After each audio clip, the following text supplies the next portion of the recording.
I didn't say yes because I wanted to. I said yes because the walls were closing in, because desperation has a sound when it settles in your chest, because sometimes survival looks like surrender dressed up as a decision. And because he was standing there, calm, composed, offering a solution when every other door had already slammed shut. The proposal didn't happen on one day. There was no ring at first. No romance in the traditional sense. Just paperwork spread neatly across his desk and a contract written in language so clean it almost felt merciful. "This will solve your problem," he said evenly. Nothing more, nothing less. I stared at the document, fingers numb. "You want a wife," I said. "I need a wife," he corrected. "For appearances, stability, time, and I need money," I replied flatly. "Housing, legal protection, silence." He nodded once. "Then we understand each other." His name was Nathan Hale. White, early 40s. Wealthy in the quiet way that doesn't need to advertise itself. He ran a private investment firm and lived in a house that felt more like a fortress than a home. He wasn't cruel. He wasn't kind either. He was precise. And that scared me more than a temper would have. I had 24 hours to decide. That's what he offered. 24 hours to accept a proposal that would legally bind me to a man I barely knew, in exchange for a safety net I desperately needed. I didn't use all 24. When I came back the next morning, he didn't look surprised. "You've made your decision," he said. "Yes." "Good." That was it. No congratulations. No reassurances. Just action. The ring came later. Simple. Elegant. Heavy enough to remind me it was real. When he slid it onto my finger, his touch was brief. Professional. "You'll move in immediately," he said. "We'll keep separate rooms. Public appearances only when necessary." I nodded. "And expectations?" "Discretion. Loyalty. Honesty," he replied. "Within the terms we've outlined." "And affection?" I asked before I could stop myself. He looked at me steadily. "That," he said, "is not part of the deal." The house was larger than I expected. Too quiet. Too controlled. Everything had its place. Nothing felt lived in. A house built to impress, not to comfort. A staff member showed me to my room. "Yes, ma'am," she said automatically. The word hit harder than the ring had. The first week passed in silence. Nathan left early. Returned late. We ate separately. We coexisted like polite strangers sharing a roof. It was easier that way. Safer. The first crack came unexpectedly. I was in the kitchen late one night, barefoot, unable to sleep, making tea I didn't even want. "You're awake." His voice startled me. I turned to find him standing in the doorway, jacket off, tie loosened. "I didn't mean to intrude," I said. "You live here," he replied. "You don't intrude." He poured himself a glass of water and leaned against the counter across from me. "Still adjusting?" he asked. "Yes." "That will pass." "Does it?" I asked quietly. He studied me for a moment. Eventually, the silence between us was different this time. Not contractual. Curious. "You didn't ask why I needed this," he said. I shrugged. "You didn't ask why I said yes." A pause. Fair. The second crack came during our first public appearance. A charity dinner. Cameras. Expectations.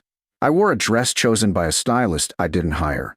He stood beside me, hand at the small of my back. Light, practiced, distant. To the world, we looked seamless. Behind the smile, I was bracing. "You two seem well matched," a woman commented brightly. Nathan smiled. "We are." I looked at him. He didn't look back. Later, in the car, the smile vanished instantly. "You handled that well," he said. "Was I being graded?" I asked. "No," he replied. Acknowledged. I exhaled slowly. That's not comforting. It wasn't meant to be. That night, I took the ring off. Just to sleep. Just to breathe. I woke to knocking. Sharp. Urgent. My heart raced as I opened the door. Nathan stood there, jaw tight. "Don't do that again," he said. "Do what?" "Remove the ring." I stared at him. "You said affection wasn't part of the deal. You didn't say possession was." Something dangerous flickered in his eyes. "This arrangement only works if we're aligned," he said. "Publicly and privately." "I won't be owned," I replied. Silence. Then he stepped back. "That wasn't my intention," he said quietly. "But perception matters. So does autonomy." "Yes," he agreed. "It does." That was the first time he apologized. Not with words. With space. Weeks passed. Something shifted. Not dramatically. Subtly. He began waiting for me to eat. asking questions he didn't need answers to, pausing in doorways like he wasn't sure whether to enter or leave. One evening, I found him in the study staring at a photograph. A woman. Older. Stern. She was my mother, he said when he noticed me. Marriage was a transaction to her. And to you? I asked. He didn't answer right away. I didn't think it had to be more, he said finally. And now? His gaze met mine. Now I'm less certain. The third crack wasn't quiet. It was seismic. I received a letter. Legal. Threatening. From the past I was running from. I stood in the hallway, hands shaking, trying to breathe. Nathan found me like that. What happened? He asked sharply. I handed him the letter. He read it once. Then again. Then folded it carefully. This won't touch you, he said. You don't know that. I do, he replied. Because now it touches me. I laughed bitterly. You didn't sign up for this. I signed up for you, he said without thinking. The words hung between us. Unintended. Unavoidable. He looked away first. That was imprecise, he said. I watched him. No, I replied softly. That was honest. That night, I lay awake listening to the house settle. To the quiet between walls. To the weight of a promise I never wanted to make, but couldn't undo.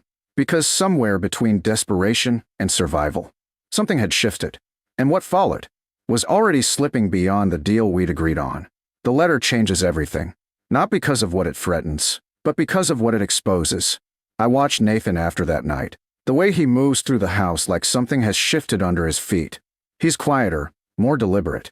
Protective in a way that doesn't feel contractual anymore. It unnerves me. I'll have my lawyers handle it. He says the next morning, calm and final. You won't hear from them again. That's not your responsibility. I reply. He looks at me over his coffee cup. It is now. The words land heavier than they should. I don't argue. Part of me wants to. Another part is tired of fighting for air. The legal issue disappears within days. No follow-up letters. No threats. Silence. Too easy. You didn't have to do that. I say one evening as we sit across from each other at dinner, together, for once. I know, he replies. That's it. No leverage. No reminder of debt. Just choice. That's when I realize the real danger of this arrangement isn't that he'll control me. It's that he won't. We start talking more. Not about logistics. Not about appearances. About nothing that matters, and everything that does. He tells me about the pressure of legacy. About growing up watched, but never held. About learning early that love was conditional and survival was performance. I tell him about running. About making myself smaller.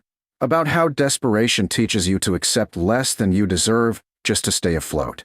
Neither of us interrupts. Neither of us rushes.